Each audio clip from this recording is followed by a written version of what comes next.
Hey, welcome to issue 13 of Pitch Black Magazine.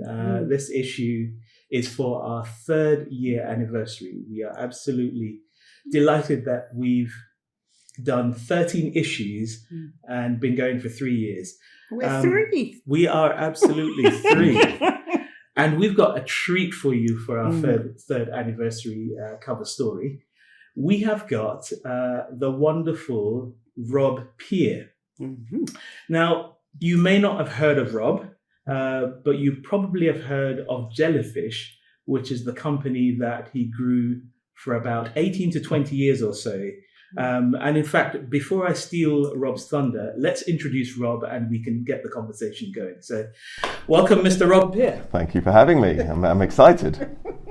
We are excited being here. I remember we met a couple of months ago and had a conversation in your fabulous restaurant, Ember. If you haven't gone, make sure you go. Yes. You enjoyed it when you went. I did, indeed. I did. Yeah. I have been. I always like to hear when people go and enjoy themselves. And disclaimer, when I went, I was a vegan. The second time I went, I was a backslidden vegan. So is that a technical term? It is now.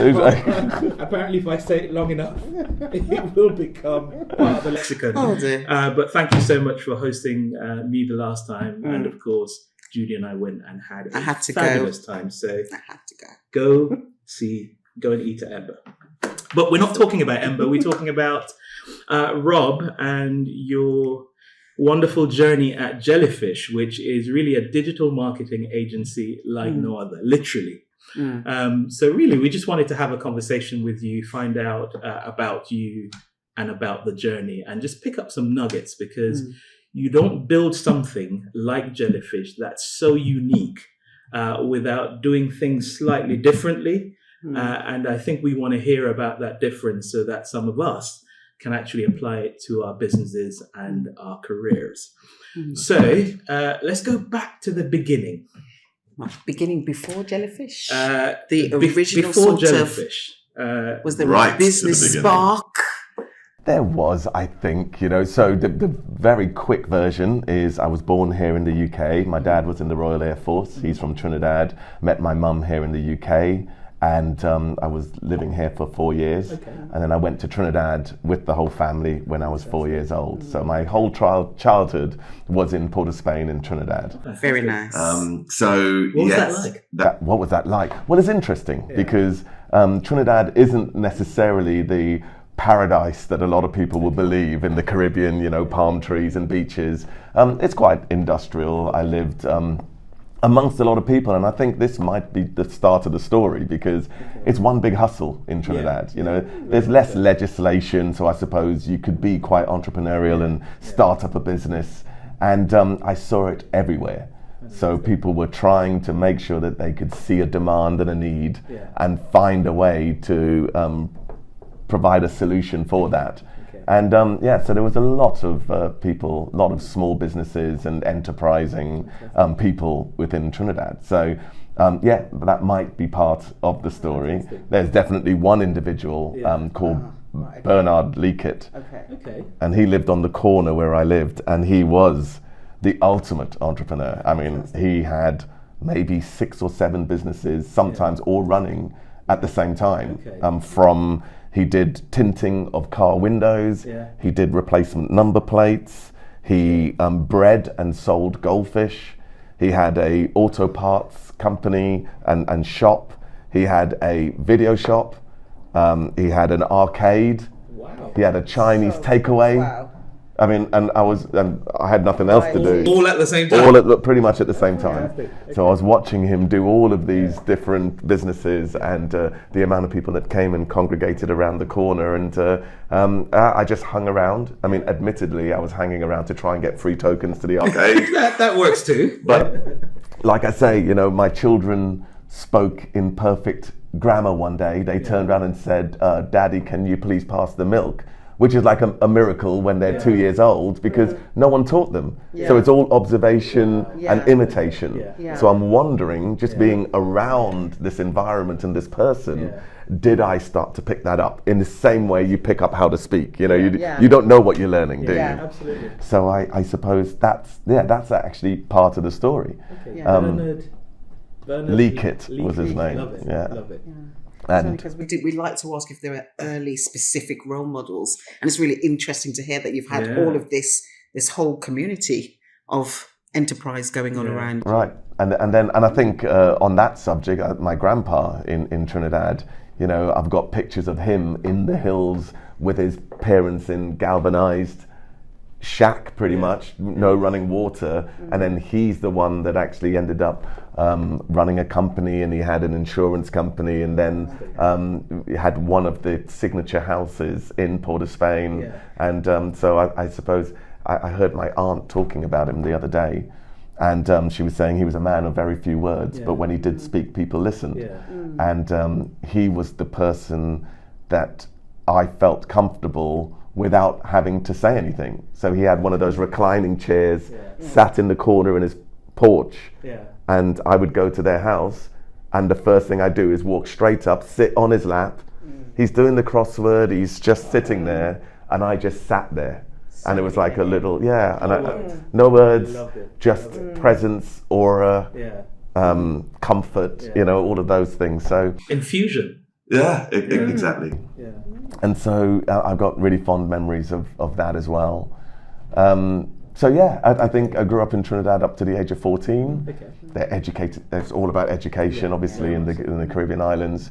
And so I went to CIC College, College of the Immaculate Conception, taught by priests, and it was all about education. And I got to the age of 14, and that's when our whole family moved back to the UK, and came straight into what was the third year in Old Money, and I found that I was a little bit ahead of the game. Didn't really have to try too hard to get through all of the tests, etc., because I'd done it all before, slightly advanced in the curriculum, and I think that's actually came back to bite me later on, because you start to build complacency in. You think you can get results without trying the same way that you should be, and later on that's kind of part of the story, really. I think it worked out all right in the end. Well, again, I'm very careful not to use an anomaly as an example of what you should do, because I wouldn't advocate in the end what happened. I never made it to university. And it's not something I would suggest. I think that, you know, there's so many life lessons where you learn your independence, furthering your education and your career. I think that's all something that I would encourage, but it's not a mandatory. You know, so my children, I think my daughter is going to go to university. She's just finished her A-levels. My son, maybe not. But all I know is that I've got myself in a situation where I could provide opportunities, where wherever their passions lie, we can actually invest in them and give them the chance to succeed in wherever they're. And that's one of the beauties of business. Absolutely. Being able to, like you say, provide those opportunities where. 100%. And I think the education system, that's the thing. It's catering for a world where people went into jobs and either the corporate world or into into a career, and now there's so much opportunity, particularly with digital, to have a business, and I don't think schools are set up to enable and empower young people to go into that world. Makes sense. Makes sense. Let's go back a little bit though before you came to the UK. What was the reason for coming to the UK? What were some of the things that were happening that prompted that move back to the UK? It's a really sad story, and I've told it 2 or 3 times now in different interviews and podcasts. But unfortunately, at the age of 9, my brother drowned in Trinidad. So I moved over to England. I moved from England to Trinidad with my at the time 6-year-old sister and my 2-year-old brother. Okay. So it was 2, 4, 6, and we all moved from England back over to Trinidad. And yeah, when I was 11, he was 9 and my sister was 13. Went to a beach house in the south of Trinidad, jumping waves, undercurrent pulled us out, and the 3 of us got whipped out to sea, and only 2 of us made it back. And my dad was on the beach. He was responsible for us at the time, and it was like a grenade in the family. Obviously, and he very much turned to God and the church to try and rationalize what happened. I just think over time, they didn't tell me this, but it was all about, we're going to move back to the UK for our education. But in actual fact, my parents were splitting up. So, and they didn't tell me that. So they said, you go over to I'm going to take you, my mum said to us, we're going to set up shop, Dad's going to clear up all the admin and he'll come over.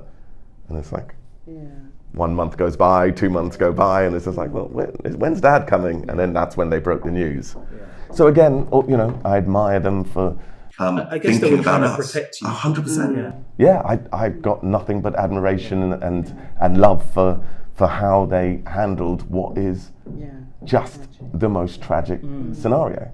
Who wants to? I didn't even know, when my daughter was fine, but somehow I had this in the background in my subconscious, but when my son got to 10, it had an impact on me. I was like, he's got past. Yeah. And sometimes they talk about Uncle Kenrick and see some pictures of him, but who knows? Every life takes twists and turns, and it's how we deal with it. I've become quite philosophical in my time. I believe happiness is reality minus expectation, and my expectations are life is random, things happen, it's not karma. I am spiritual, I'm not religious, but so I don't believe that my path is set, but I do believe that we have a lot more than our physical presence, and so things happen, is how you deal with it. And if your expectation is that these things are going to happen and that life isn't meant to go your way and be perfect, I think you're in a better position mentally and emotionally to deal with these things that happen. Makes sense. And that might have all stemmed from such a tragic situation. We've all got stories. It's a protective way. I like it. So that was, I think that was a lot of the reason.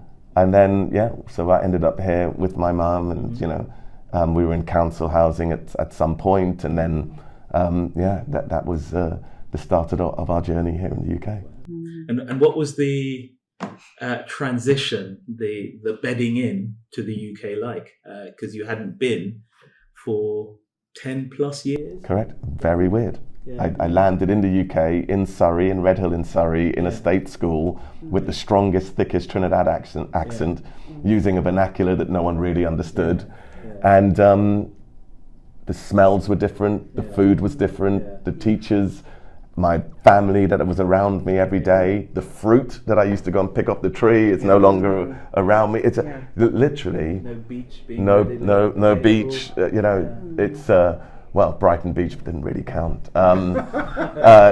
It was very strange, and I ended up in this little no man's land at one point where, when I went back when I was 16 years old, I was definitely not treated as a Trinidadian. I was now this English boy because my accent started to change, and I dressed differently, I spoke differently, so I was a foreigner in Trinidad. And we all know I couldn't have possibly have been treated as a local here in England. So I was a foreigner in my home here. I went what I thought was home. I was a foreigner there. And I suddenly ended up in this place where is home? No man's land. And so I had to deal with that. And what I learned is, family, a bit like that song, Where You Lay Your Hat, but it's where my friends, my family, where I'm building my future, where that's where home is, and it's okay to be different in your home, in an environment, and that's what I think we were talking a bit earlier. And it's like diversity. A person can't be diverse. You create a diverse environment by being an individual in a place where you're different. And I learned that, and it's okay. So a person can't be diverse. I like that. Because in an individualistic society, it's a misnomer to say you're diverse, because that doesn't make any sense. Doesn't make any sense. Yeah. You bring a bunch of individual people together to create diversity. Yeah. Love it. And obviously that, well, not obviously, but I guess that mindset came in really handy by the time you got to Jellyfish, but we'll hold on to that for now. So you are here in the UK, you are settling it in, you are at school, and what happens next? Yeah, so I think one of the things that I've learnt about myself over time is that there is definitely a blend, the sort of EQ, IQ blend. So my emotional quotient, I think, would end up being one of the biggest success factors for me in the future.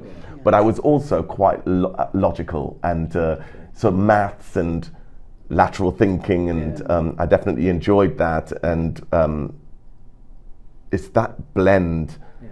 So the creative side, so I didn't know, did I want to do art and graphics, or did I want to do maths and physics? And so I didn't really know. So I ended up doing art, graphics and physics. Okay.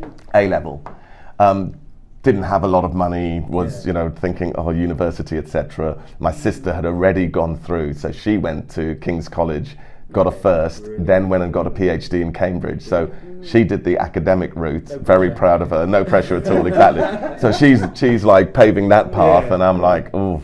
And I thought, okay, well, let me see what's out there.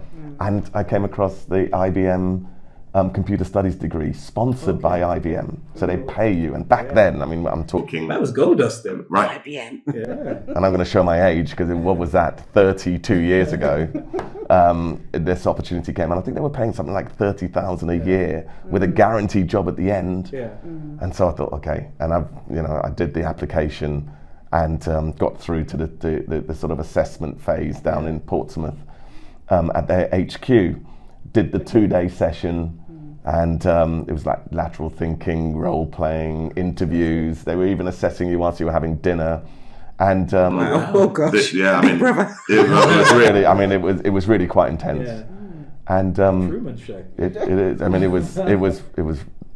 And I've got some memories, but it's now a bit of a blur. Obviously, it's a long time ago.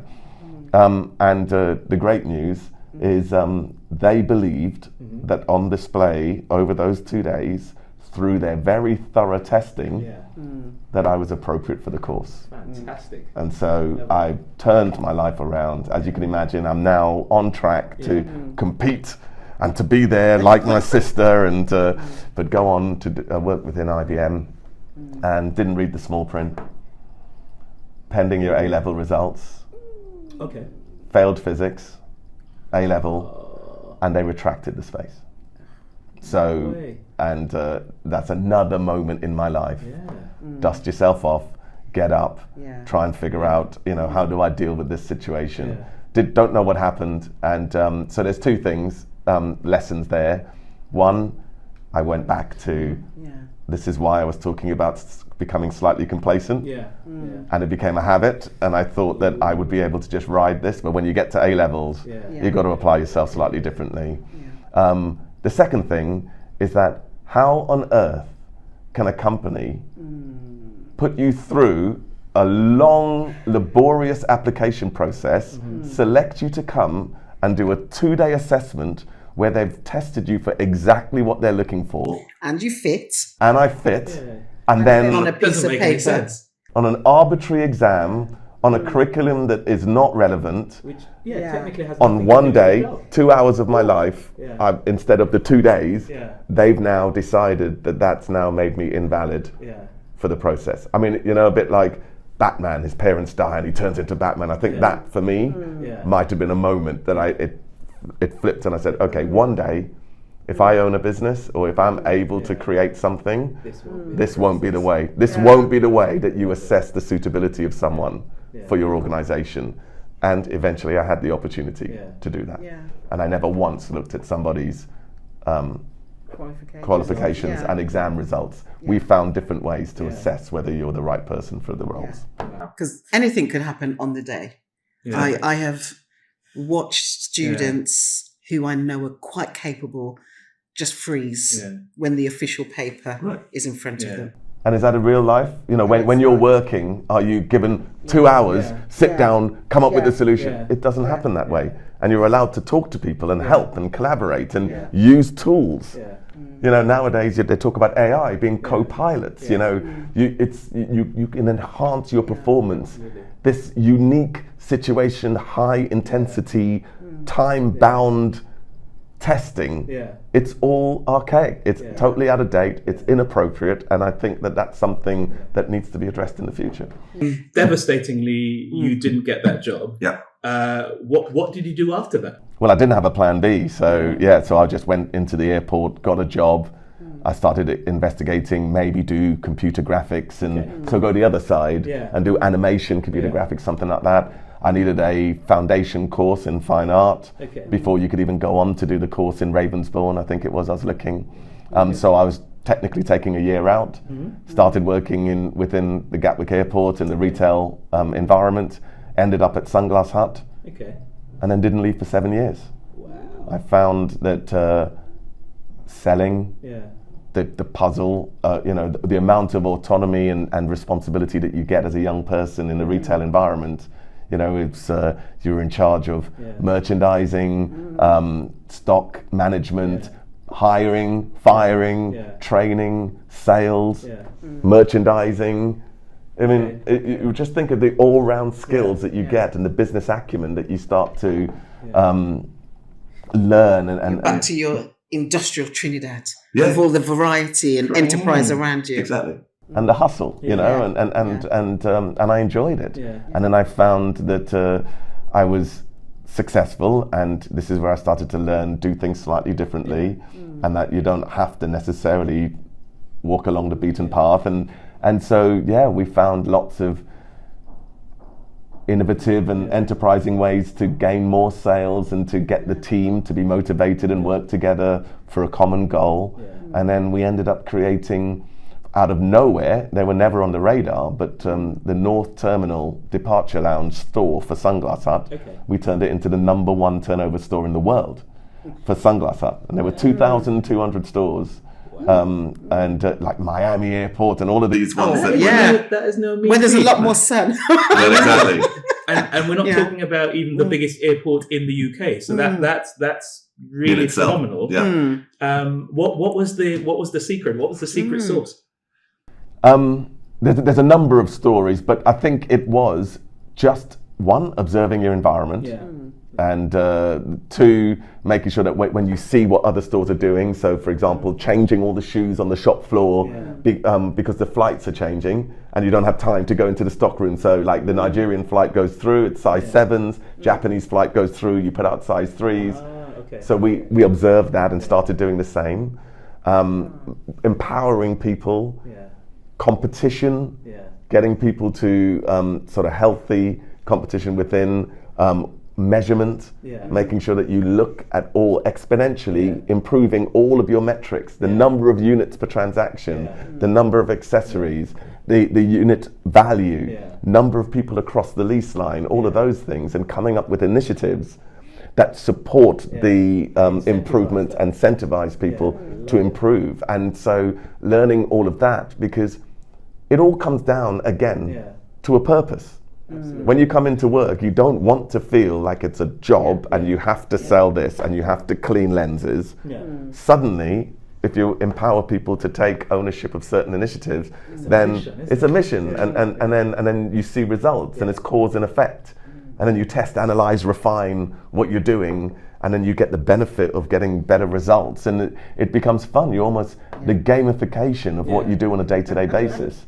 That's the secret sauce. And I think, and people, it's people. It is. Always. So you've really turned the Sunglass Hut around. You've developed a knack for selling. You're developing your EQ in terms of knowing how to incentivize and lead people. What happens after that? So for 7 years. So 7 years. So I end up being district manager, area manager, district manager, regional, then sales and operations, and And when I say headed up, I was doing it in collaboration with a guy, Derek Pickering. He was the FD, became the MD, and then I was heading up all the store operations, sales, and marketing, etc. So a great team. And he did the numbers, you did everything else. Well, I mean, yeah, he wouldn't like that, but yeah, that's like, no, yeah. So, it is what it is. Derek, no, I'm not saying that. I'm just saying we were a great team. We got it all done. We got it all done. But I loved it, and then the president of Sunglass Hut, who was an Australian guy, but he lived in the US. He moved over to a company called Brazen, which was a friend of his, and they owned a chain called Sanity in Australia, and that was a music retailer. They bought Our Price here in the UK. And so he asked, would I like to come and be the MD of Europe to help with this transition? And I thought, very flattered, and I thought, oh great, I'll come and do that. You know, I understand small square footage retailing, but they sent over their chief operating officer from Australia at the same time. So it was kind of MD by title, but not really by accountability. And then there was started to conflict in the way in which he wanted to do things. And then I thought I didn't have the autonomy and wasn't empowered to do the role as I'd like. So that lasted about 6 months. As I was looking around, there was an entrepreneur down in Southampton called Martin Mansbridge. He owned a company called Bike It. And they also did mobile phone accessories. And so he had a chain of stores that were selling mobile phone accessories. And if you remember the days, time at which mobile phone was just starting to take off. And do you remember the 3310s, the Nokia, where you changed the covers? Yes. And you had like all from Budweiser to Cadbury's, and he had all. He owned the license for those phone covers, and so he was producing them. Had the license because no one really, all of the different brand categories, they never really had a license applied to mobile phone category. Why would they? And then suddenly this category, and he had the foresight. He was working with a branding agency, and he had the foresight to go after and get all those licenses. Fantastic. And so I went and worked with him, and eventually got involved in the motorcycle side as well. But I was basically, helping and running and doing everything that I would normally do. And he said, he was a self-confessed market trader at heart, a multi-millionaire one, but he was a hustler. The best kind. Yeah. And so I definitely learned the corporate way of doing things with Sunglass Hut, and I put my own twist on that. But then to be working with Martin, where there were no limits. Back to the hustle. Back to the hustle, and there were no boundaries on what you could do, etc. And he gave me a lot of autonomy, which was fantastic. And then got to around the age of 30, and that's when you're going on stag do's and weddings, and I keep bumping into this guy, not in my core group of friends, but in the peripheral group, but really passionate, had his own IT consultancy, very commercial, but yet entrepreneurial, but yet technical, has a really great technical understanding. So he was running this IT consultancy, already started to do a bit of work within the digital marketing environment and paid search in particular. We kept talking, and by then, with Martin, I was driving a 911, wearing nice clothes, going on holidays in Europe, and so he's looking, going, "You're doing something right," and I'm looking at him, going, "My goodness, you've got so much passion, and you really can see an opportunity with this marketing." So over 2 years, we keep having that conversation, and in the end, we're going to one of the stag do's. We're on the train. By the end of it, I say, okay, I'm going to quit my job, and then I'll come and join you, and we'll do this. So it's really important that we're partners in this. So we consolidated down everything that he had, all of the IT support, contracts, etc. Kept a team, about 6 people who were able to support the digital marketing. It was called Avondale IT. His name was Paul Walsh.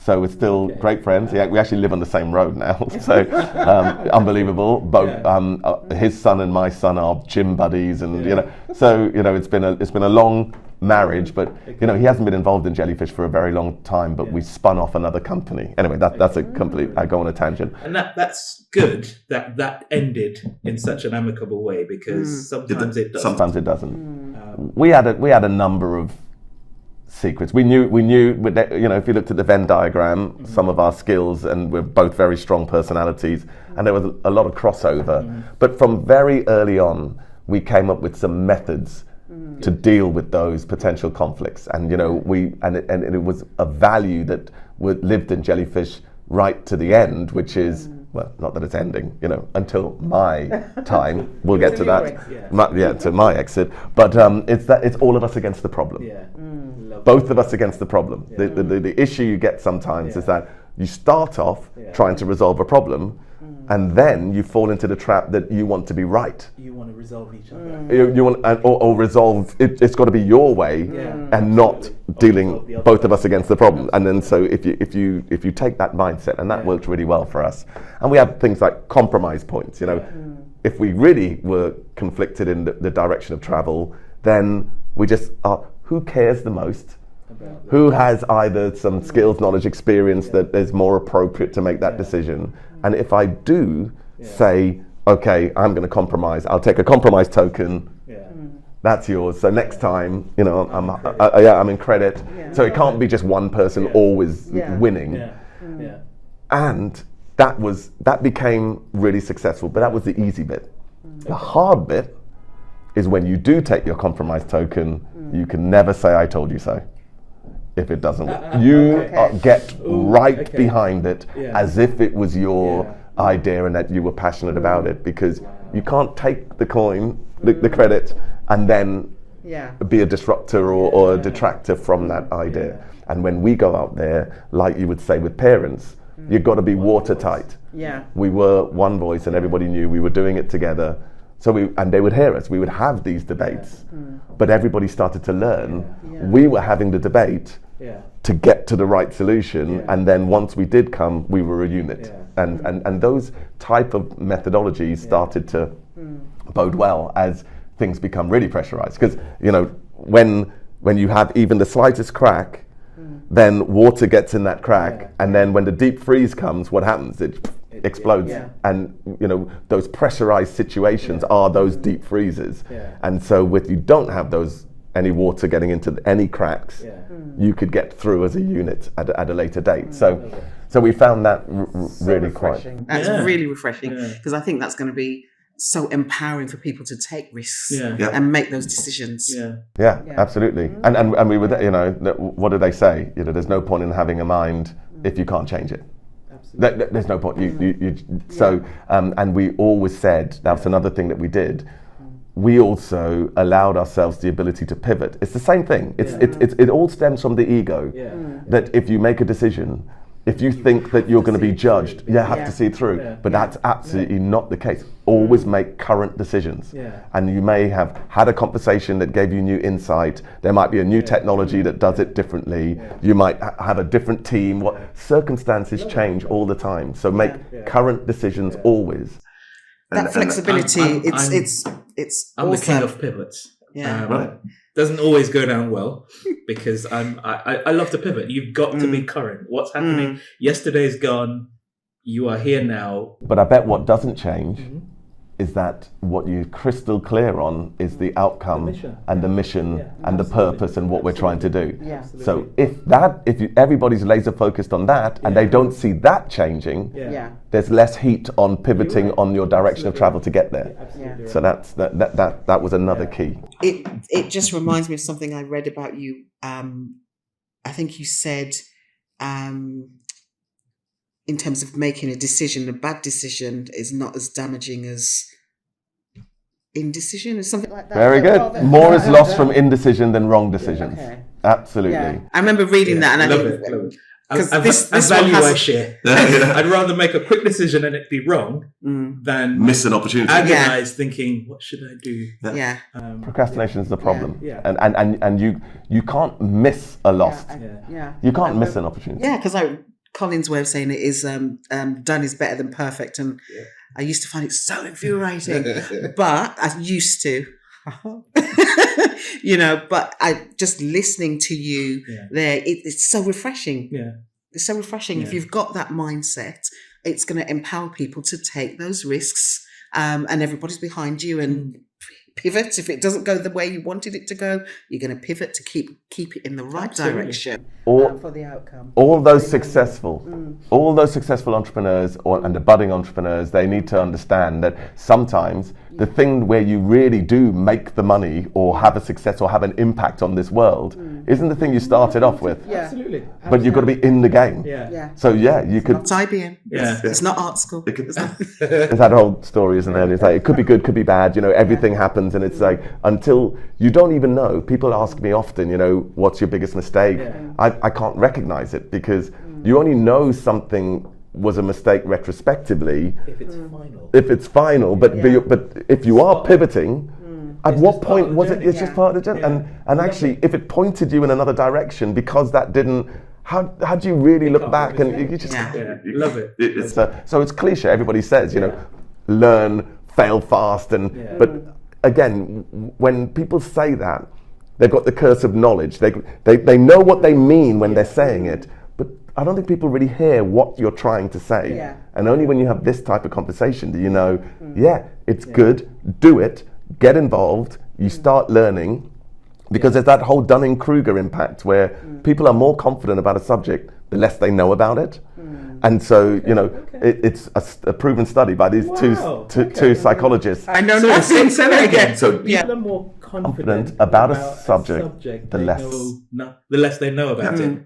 Now think about it. So, and they've done the curve, and you think you know everything. Yeah. Think of the football fan. Yeah. They know exactly what formation. They know which players to buy. They know exactly what the nutrition. They know everything, don't they? They're sitting in the stands, but they know everything. Gareth Southgate, they know exactly what he should be doing. Yeah. But until you're there with all of the dynamics, the constraints, the personalities, the pressure, injuries, the pressure, the budgets, what the board is telling you, they don't even know what he's not even allowed to disclose. That happens. All of those things, the more you start to learn, you think, oh, there's more to this than I thought. And then you end up in this valley of despair. And even when you continue, your knowledge gets more and more and your skills improve. When you become an expert at a subject, you are less confident about your decision making than somebody who knows nothing about the subject.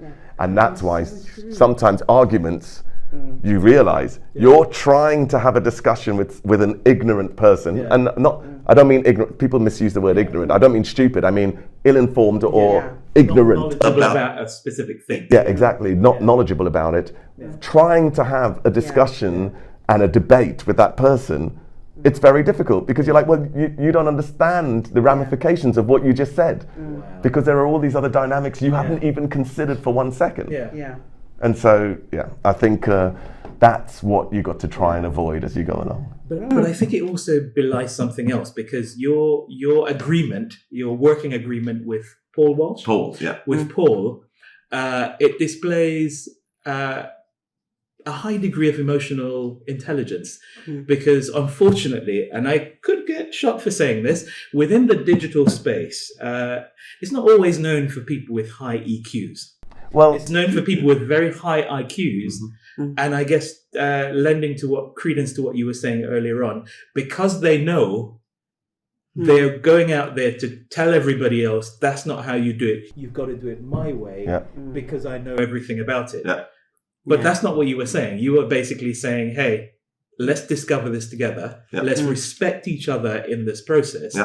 And let's keep the mission, not my ego, not my knowledge, the thing that's at the forefront of our minds. Correct. And when there are challenges, when there are disagreements, let's come up with a process to resolve it for the sake of the mission. For the sake of the mission. And that mission. And that is refreshing, is it not? Yeah. I think it must save so much time because you're both focused on the end point. That's where you're going in terms of that direction. You're behind the one thing and you haven't got one person or one team saying, no, it has to be this way and just getting entrenched. And you're digging yourself down as opposed to just focusing forward.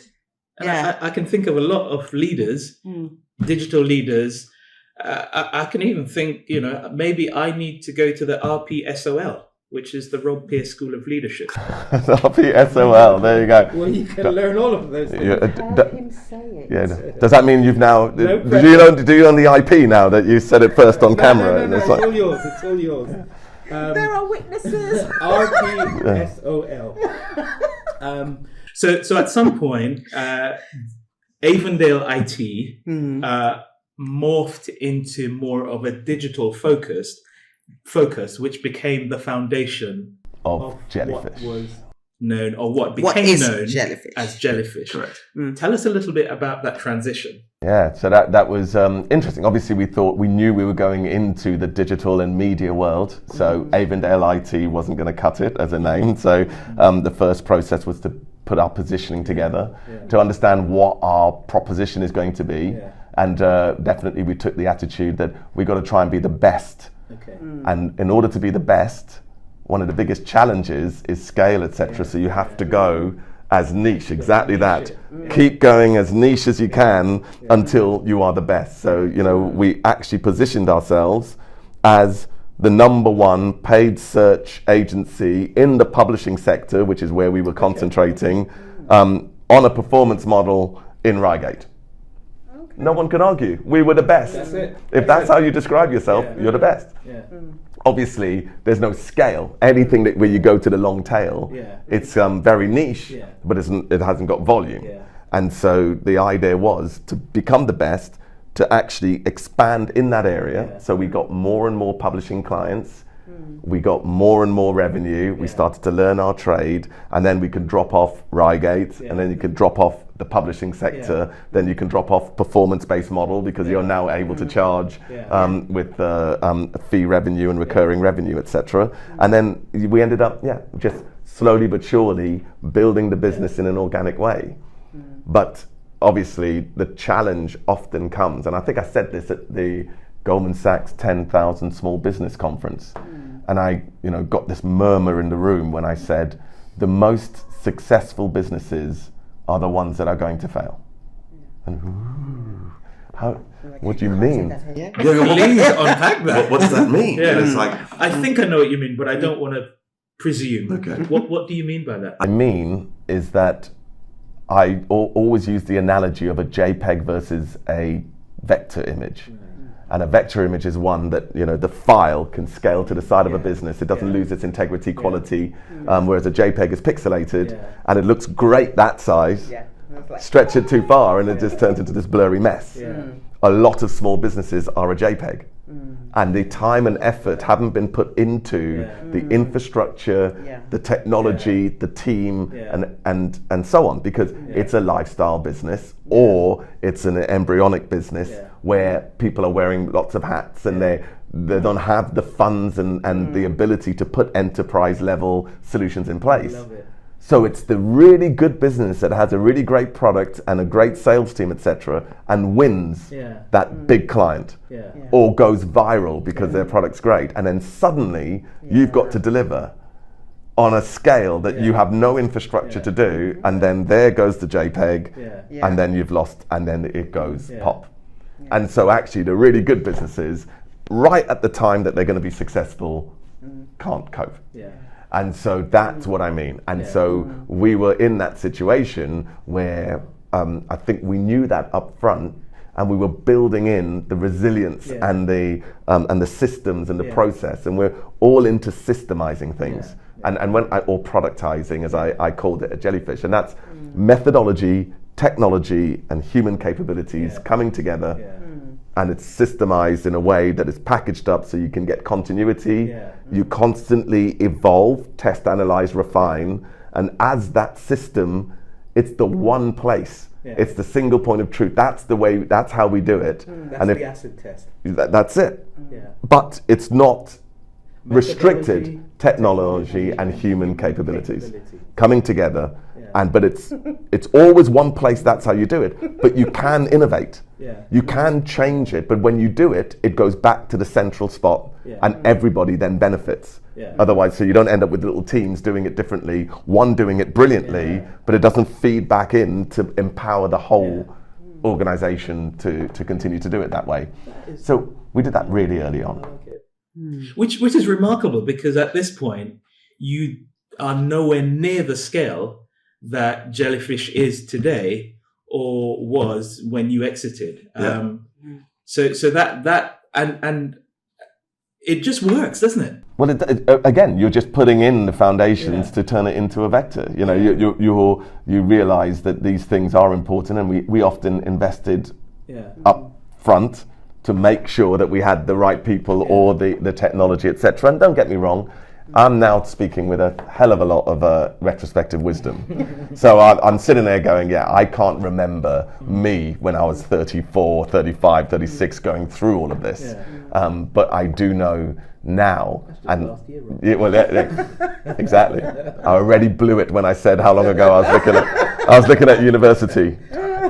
And so I just think that as you start to evolve and you're learning, and now the situation is maybe I look back with a little bit of rose-tinted glasses, and some things we were experimenting, and now I make it sound like it was intentional and that we were doing it. But being an entrepreneur and growing a business is no different to a parent. You say that. I'd suggest that maybe it was intentional, because the very methodology, the very way of your leadership style was about keeping focused on the mission. And you don't get more intentional than that. Well, yeah. So that bit, yes. What's happening now is you are telling the stories that validate the mission that you and Paul set out to do. Yeah. So you're being a little bit hard on yourself by saying that. Yeah, well, I think that bit I can take ownership for 100%. But I just think that then when we talk about how we got there, I suppose I'm not always showing the workings. I just show the end result. And I think there was a lot of learning. And like I say, that's why I use the analogy. It's very similar. And I'm in this great situation where I can always tell the story, because Ria was born the year that I joined Paul and created Jellyfish. So being a parent, having these two things that you could reimagine every day what they're capable of, and this business situation, I wasn't born, I didn't do a course on being a parent. Every day I was learning, refining my approach, and none of it was perfect, because I don't know what perfect is. But I mean, obviously I feel like Ria's a perfect outcome. But I don't think, well, exactly. But so tell us a little bit then about the scale of Jellyfish. You've been building this child, this thing for 18 years. I think you exited after 18 years. 19 in the end. 19. What was the scale of it on that 19th year that you exited? I mean, I know you have had at that point about 2,200 employees. Yeah. So there are 2,200 people with the Jellyfish DNA in them. Right. What were some of the other metrics that just kind of belie the scale of the thing? 38 global offices, and when offices, we're talking, it's got to have at least sort of 20 people, or and all the way. So we were in Australia, Korea, Japan, India, Singapore, Dubai, Israel, South Africa, all of Europe, Mexico, Brazil, North America, and you can imagine what comes with that. Other metrics, working with incredible blue chip brands. We ended up doing the marketing for Google. We were working with Netflix, working with Nike, working with a whole bunch of really great brands, ones that are very proud of. Did work with Aston Martin on their CRM, and so these are some cutting edge companies, and I guess that really must have pulled on the, I think it was methodologies, the technology, and the human capabilities. Totally. Wow. And our reputation. I think the thing I'm most proud of, the metrics which are they are tangible because there are ways in which you can assess it. But I think our reputation, the people, the team, our delivery, our partnerships, that's all things that when I take my Polaroid of the day that I exited Jellyfish, that is all the stuff I'm extremely proud of. At that point, if you look at our leadership, so out of the 2,200 people. There were like maybe 150 people in our leadership, and we did things differently again. So we had steering groups for each of the functionalities, and so you might have between 3 and 10 people that had the accountability. We didn't have heads of. So it sounds like you didn't have your traditional hierarchy. No, that's a whole subject. We definitely didn't end up with a traditional hierarchy. But if you look at the 150 people that were strategically responsible for the running of all the different functions, I think you get to, on the list, from the oldest employee, you get to like 105 at the point that I exited, before you have less than 5 years tenure. And then, some of the other people hadn't even left leadership. Wow. And so I think the average tenure was like 7 years, 6 point something years. And that is incredibly unique in the media, digital marketing, or in that space. So that's a metric I'm very proud of. And there were a lot of people who had the autonomy, who had the accountability, who felt they were contributing to our mission and felt valued. And that was a key to our success. And it didn't mean we were complacent. It meant, because of the way in which we held each other to account and we were constantly striving to evolve and to innovate, no one was complacent in their roles. And so including this you. Long tenure, well, definitely not me. It sounds like you set yourself up to be accountable to everyone else in that leadership team. And it wasn't a case of, I'm Rob Pierre, I'm the CEO, what I say goes. Correct. It wasn't like that. It was exactly the opposite. So that's what changed the way in which we worked, is because I realized I had a support network, not a group of subordinates. And that if I don't suffer from the Dunning-Kruger impact. Please say that again. Please say that again for the people in the back who aren't listening. So what I had was a group of support network, a group of people, not a group of subordinates. And every single day, I knew I wouldn't suffer from the Dunning-Kruger, and that there were people who were more informed, had more knowledge, skill, experience in a certain subject. So I was actually seeking their advice and their guidance. And then to empower and release them to get on with it. Right. And then to help me to be a better representation of the business. If I'm going out to do a podcast or an interview, or I'm in a pitch, I go to these people as my source of expertise, my subject matter experts, to help me do my job. And so they were helping me do my job. I wasn't their boss. And the minute that realization, that actually filtered through the culture of the company. And that we could all learn from that. Distributed accountability. We banned the word delegate. So you didn't delegate, because by delegating, you hold on to the accountability and somebody else is responsible for delivering it. No, if you've decided that person is the right person, you distribute the accountability to them. And therefore, I can concentrate on the things that are my accountabilities. And I was very focused on that. And one of my accountabilities was, I had the crystal ball that was 3 years in advance. And I had to paint the outcome and that picture so vividly that everybody believed it was real, so that they were working towards something that is tangible and in touching distance. And therefore, no one was questioning, is it possible? I'm told all the time, in golf, visualize the shot you're going to play, and then your body does. But if you have a clear picture and really visualize it, that was my accountability. It wasn't to try and assess. To tell them how to get to that vivid picture. Absolutely not. Because you've already identified that they are more, their skills, knowledge, experience, passion, aptitude, whatever it is. They're the experts. They're the that experts. thing. Exactly. Exactly. So I really was very careful to stay in the areas that were my accountability. You know what you're doing, don't you? You are rewriting some of the rules of HR. And I think it's brilliant. No, this is absolutely the case.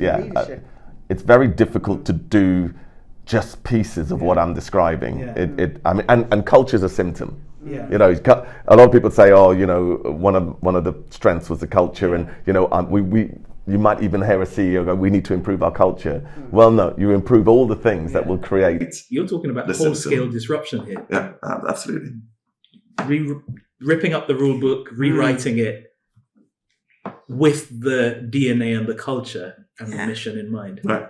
Love it. Exactly, and we did that exercise. So everything laddered from a mission and a vision, and then primary business objectives, and then that became defining objectives by department, and then there were initiatives to deliver each primary objective, and each defining objective, and then all of those initiatives had one person accountable. And what it ended up with is, if you looked at the sheet of initiatives for all the 150 leadership, there were hundreds of them there, and I could go and speak directly with the person who's accountable. And what that ended up being is that I haven't got this group of subordinates that then I ask a question and they go off and ask their subordinates, and then they come back with an answer, and I got one question and I go, oh, I'll come back to you, and then it's lost in translation. Everybody filters it in the way that best paints them. Exactly. And then I go to a board meeting and I'm expected, as the CEO, when everything ladders up, I'm expected to know everything. And you end up spending 3 weeks preparing for every scenario and every different question because you think it bodes well as a CEO if you know everything that's going on. You are not allowed to say, I don't know that. Right. And I made that very clear that I am not the person accountable for that, and that I know that initiative is laddering up to our objectives, and I would bring that person in, ask them, speak to them. Makes sense. And that relieves a lot of that pressure that a lot of like CEOs and business owners have when you can't let go and distribute, and you start to believe your own hype. That's one of the biggest. You're kind of forced to, because you're expected to. Exactly. So you've got to create this change the rules. This thing to say, I know everything. Correct. What advice would you give to a small business startup that don't have all of these supporters?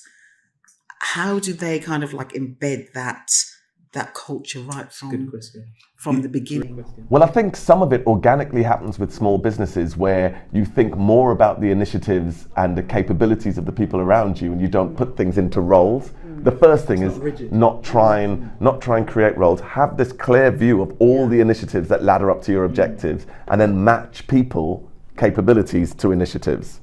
That's the first thing. So it still creates a structure without you thinking, I need a head of analytics, I need a head of... Because boutique companies, they don't have all those roles anyway, so it's always who's the best person to do this task. But then then formalize it. Put some structure around it and actually start matching people to those initiatives. And then it allows you to look at the initiatives and to start to prioritize. If you don't have the resources, you've got to decide what you do. So you look at every single initiative and you think impact versus effort. And on that matrix, you go after all the low effort, high impact, and work your way down to the ones you'll never get to. You will never get to high effort, low impact. Don't do it. Just drop it. Makes sense. It's just waste of resources, and energy, etc. So just putting that structure, I would say, for me, the biggest secret that we found is that leveraging the scale, the brand equity, and the reputation of partners. So don't try. So we didn't try to we couldn't spend any money on trying to win clients or building our brand equity as Jellyfish, because we just couldn't compete with the big brands, etc. So what did we do? Well, we actually spent all of the budget we would do to try and find clients in working with Google. And treated Google like our number one client. And so we found out who are all the stakeholders, we listened to their earnings call, we understood what was strategically important, we found out what markets were important to them, what certifications we can get, what were all of their products, we become experts on them, and then we treat them exactly like a client, and by proxy, we end up with more clients, because Google start recommending. Google's voice is louder than you by a country mile. And their brand equity and the trust, and it's like, and if you want a better performance out of the Google technology platforms, YouTube, search, whatever it is, and you ask Google, and they say, I think you should speak to Jellyfish. What are you going to do? Those are the rules of collaboration right there. Right. One of the things we talk a lot about is collaboration. I think sometimes we go out there trying to be the best at that thing on our own. it doesn't always work because, no one has infinite resources, no one has infinite time. Correct. Collaboration is a great way of moving that whole thing forward. Yeah. And it sounds like that's exactly what you did with Google. You collaborated with them, and you both benefited. Correct. There was a time when I was at a conference and I said to Philip Schindler, who was the Chief Business Officer of Google, and in the conference, and I said, I'll rename Jellyfish Google Marketing Services if you would let me. I would do that. And there's enough business in this globe to be your specialist service provider for your platforms and etc. And I said it in jest, but it was to show the sentiment. And so that's why my advice to small businesses is collaborations. Find a non-conflicting, non-competitive solution that complements yours, that targets the same audience. That's all you're going to do. And if they're already established, they don't mind because you're not a competitor to them. You actually, by bolting on to them or to add a broader proposition, adds value to the ecosystem. You grow by proxy. That would be one of my strong bits of advice to every business, to find those partners. When's, I'm going to put you on the spot. When's the book coming out?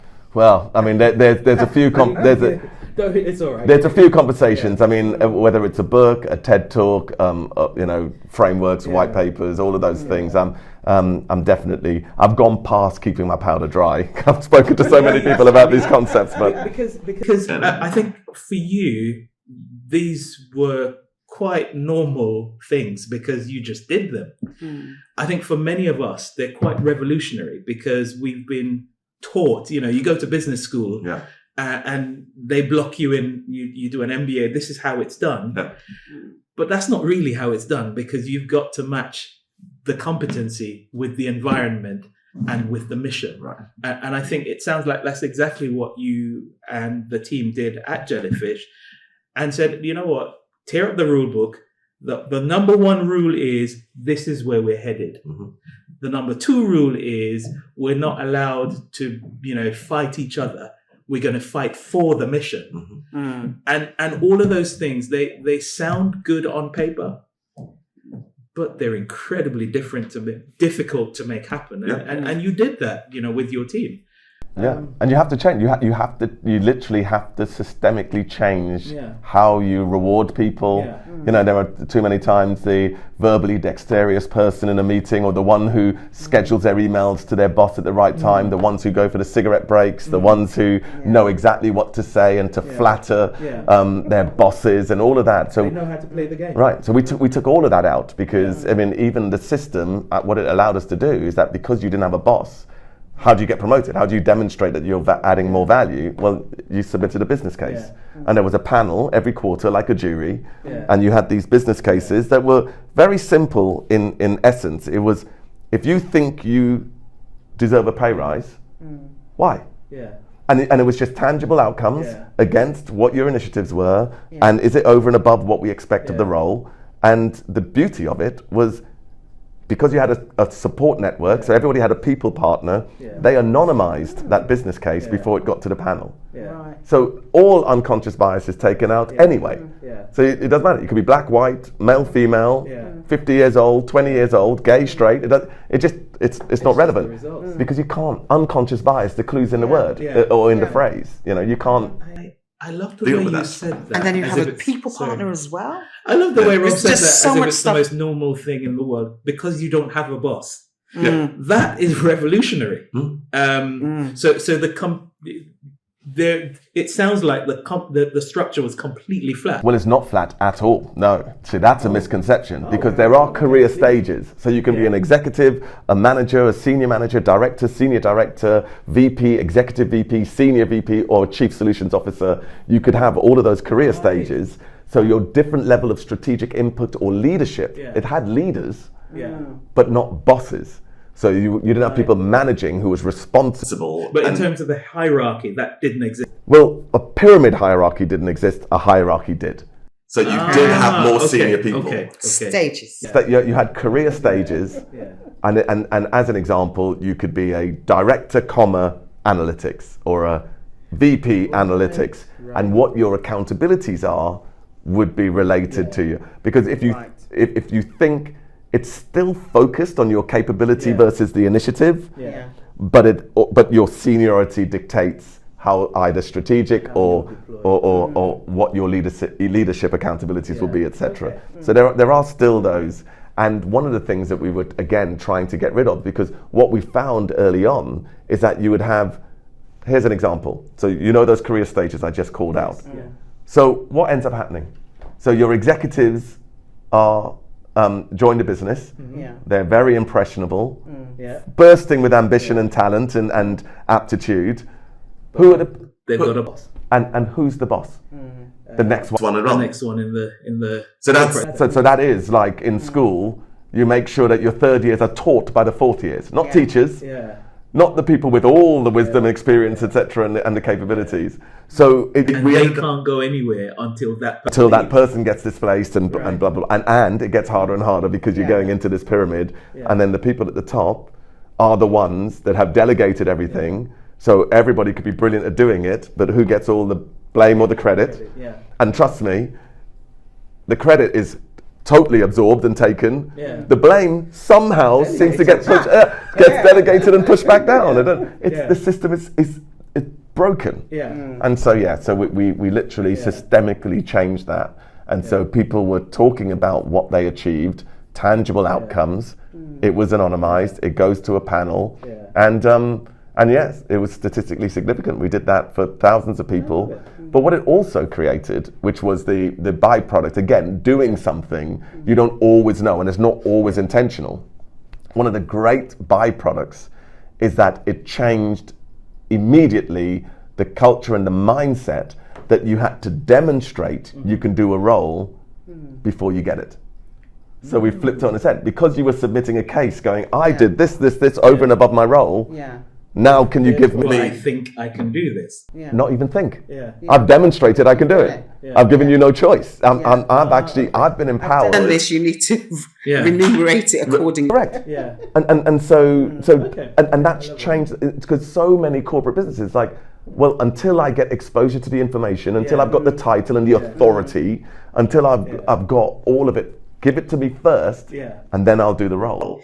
And then would that work in terms of you have these stages and your accountability are, you have different levels of accountability within those stages. So if someone's gone then and they've put forward a case and they've done all of this and it's taken them, does it take them to the next stage or level as well as remunerated differently? Well, so great question. So there were two ways in which you would get your salary or remuneration adjusted, and that would be grade and title.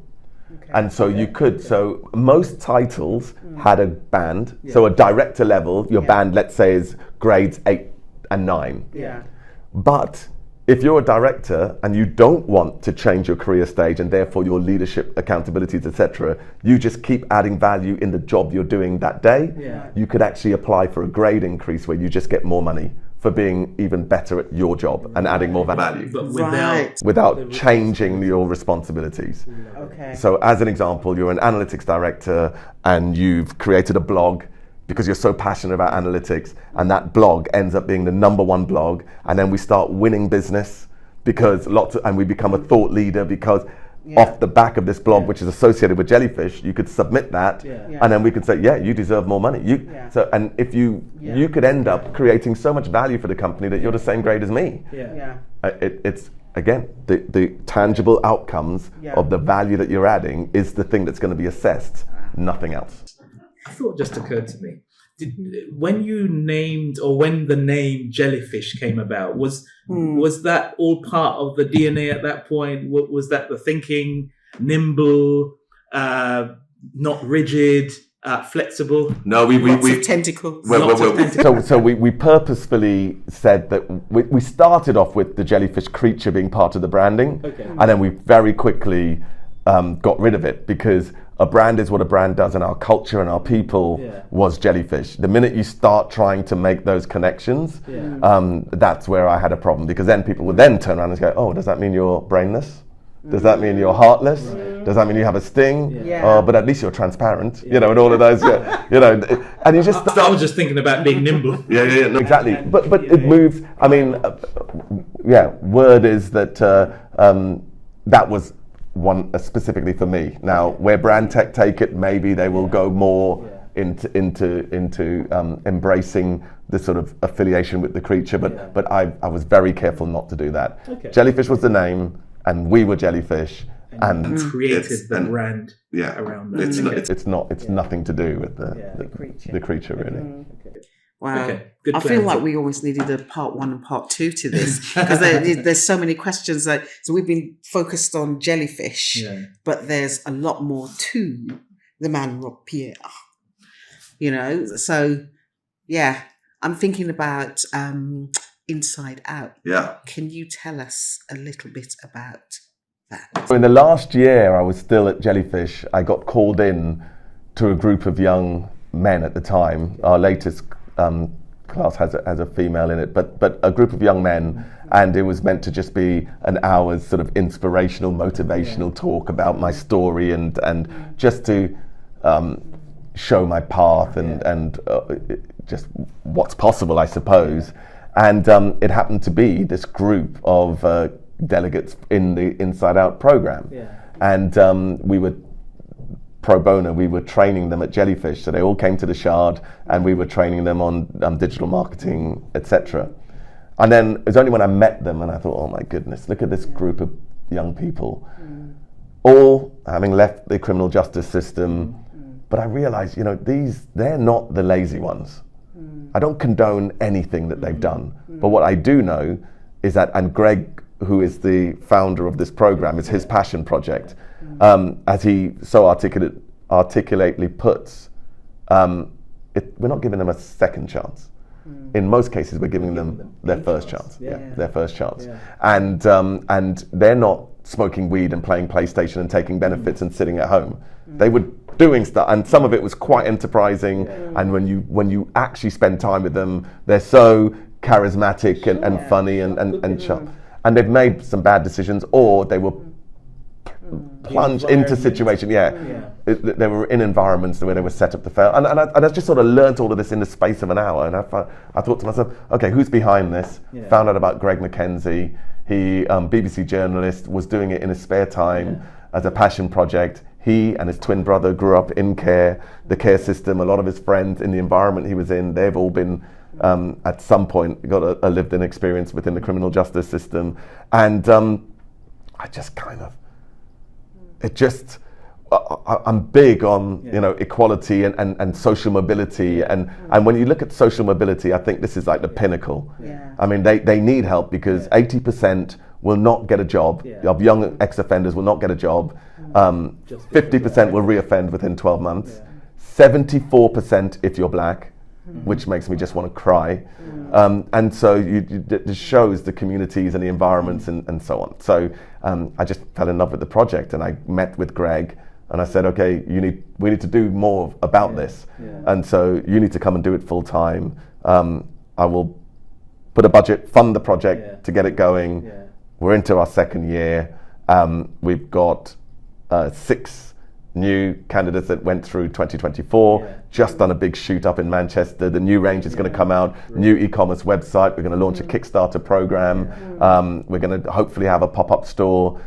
We had one in Westfield last year. We're looking to have something a bit more permanent, maybe within Oxford Street or somewhere. And the whole purpose of the Inside Out project is to give purpose, opportunity, and most importantly, a real job opportunity, because you can get a job when you've got a job. And it's a community interest company. It's not a charity. I don't want everybody to be considered a charitable case. They are going to contribute to society. They're going to do a job. They're going to pay taxes, and they're going to show that all of this aptitude and their enterprising spirit and with a feeling of people who just show a bit of love and care and genuine intentions around them, that they can do great things, and then hopefully this project will grow and grow. So we're constantly now, yes, the e-commerce activity will get so much, But we're going to tap into those social responsibility, corporate social responsibility budgets and donations, and we're going to try and supplement the business, because the main idea is to have tens of hundreds of people that we're able to employ, or at least go through the system so that they can have almost like little franchises. I would love that. Yeah. Wow. Now, I was going to ask you, and that sounds incredible. Well done. I was going to ask you what's next, post Jellyfish, but it sounds like Inside Out will play a part. It'll play a part. What else can we expect from you?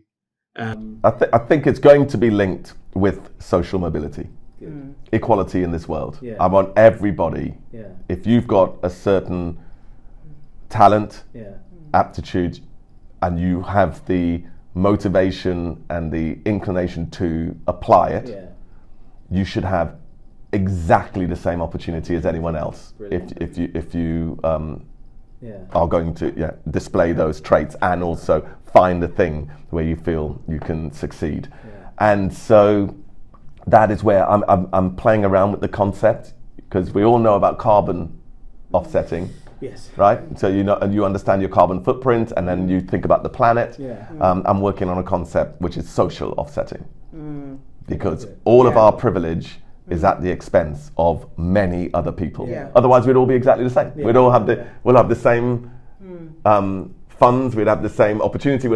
So the fact that I've got this opportunity today is at the expense of other people. That's the way the equation works. I'm excited about that simply because it sounds like it's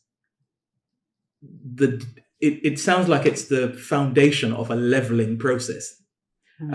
Because when we hear sometimes about social mobility, we think about people moving up. Sometimes it's just about leveling out and making opportunity democratized. Correct. I love that. That is exactly well articulated. That is exactly what I am. I'm working on that. And when I say it, because we got the parallel with carbon offsetting, social offsetting, suddenly it clicks. It clicks. Yeah. Wow. Rob, it's been such an absolute pleasure, Judy and I, talking to you. It feels like we've just started. We can talk for another couple of hours, because we feel like we've just about scratched the surface of Rob the person, and what you've done, your journey to now, going, and the opportunities people are really passionate about doing in the future. So thank you so much for that. Thank you for listening. However, before we go, we do something called the Quick fire dozen. He says slowly. Sorry, bit of a brain freeze there. How many times have you done this? We've only done this a couple of times. What was it again? What was the done? The more you know, the more you've done it anyway. So, right. Because it's you, we're going to do a baker's dozen. So we've got 13 questions that we're going to ask you. Okay. Don't think too much about it. Just say it as it comes. Okay. If you want to articulate a reason behind it after you've said it, no problem. But here goes. Right. So, jollof or rice and peas. Rice and peas. Okay. Plantain or plantain. Plantain. Okay. Then we go back to the Trinidad vernacular. I went back to Trinidad talking about plantain. And they were like, who's this English man? Beach holiday or city break. Beach holiday. Okay. I've been to a lot of cities, and I'm privileged that through work I've been to a lot of cities. So beach holidays. I haven't been to enough beaches. Okay, love it. Cash flow or capital appreciation. Do I have no cash flow or capital appreciation? Capital appreciation.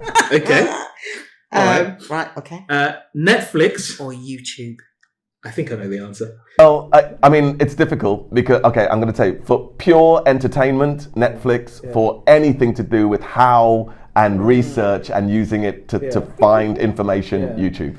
So that's it's not fair, but I know I've said both. Plus, they were both Jellyfish's clients. I would be surprised if you didn't say both. There you go. Diplomatic politician in me. Oh, there we go. Right. Reggae or Afrobeats? Reggae. Yes. Okay. Listening to music or listening to a podcast? Listening to music. Okay. Unless it's obviously Pitch Black podcast, and then that wins. I knew there was a reason we liked Rob. You like Rob? Dark chocolate or milk chocolate? So there's a story behind this, because I've just done the intolerance test, and it's like telling me that I need to steer away from lactose, but it's definitely milk chocolate. Okay. Yeah. We'll see. So you're going to have to venture into dark chocolate. Yeah. Just ignore it. I've been eating this stuff for 50 years. Suffer for your I've been doing it for 50 years. I mean, 30. 35. Stocks and shares or crypto? I'm intrigued by your answer. Without a doubt, stocks and shares. Okay. I don't have any crypto. I don't know why I thought because you were in the digital space, you would be a crypto. I was going to say, but he has sense. But anyway, that's just showing where I'm at with. Well, again, this we go back to the Dunning-Kruger, because I don't know enough, to be honest, and I do understand a little bit about businesses, and I've got a small stocks and shares portfolio that I portfolio that I look after. But crypto, I've completely steered away. And in my opinion, it's too close to a Ponzi scheme. I believe that people holding the crypto at the end are the losers. And I'm not quite sure exactly what the cryptocurrency is doing right now to add value to our economy. And it's not as transparent as stocks and shares. Which is ironic, because the whole crypto, exactly. It's meant to be traceable, but like you say, not transparent. Where is the money? Who's using it? So I'm stocks and shares. Okay. Samsung or Apple? Again, Samsung were reclined. Okay. But it's Apple. Okay. I'm not an Android. I'm not I am an Apple. The interface, the usability, and in actual fact, in all honesty, one of my top brands in the world is Apple, because I think that they've done something very unique, which is to be perceived by everyone, to be so ubiquitous, but perceived by everyone as top premium. That's too. I mean, you can get, Giorgio Armani or Aston Martin or Rolex. It's a contradiction, isn't it? If it's scarce and inaccessible, it's perceived as high and premium, whereas everybody has got access to this. Well, in our world, I mean, obviously the world that I move in, but it's still very, very premium. So I think they've done something really quite clever. Yeah, I like that. Right. Okay.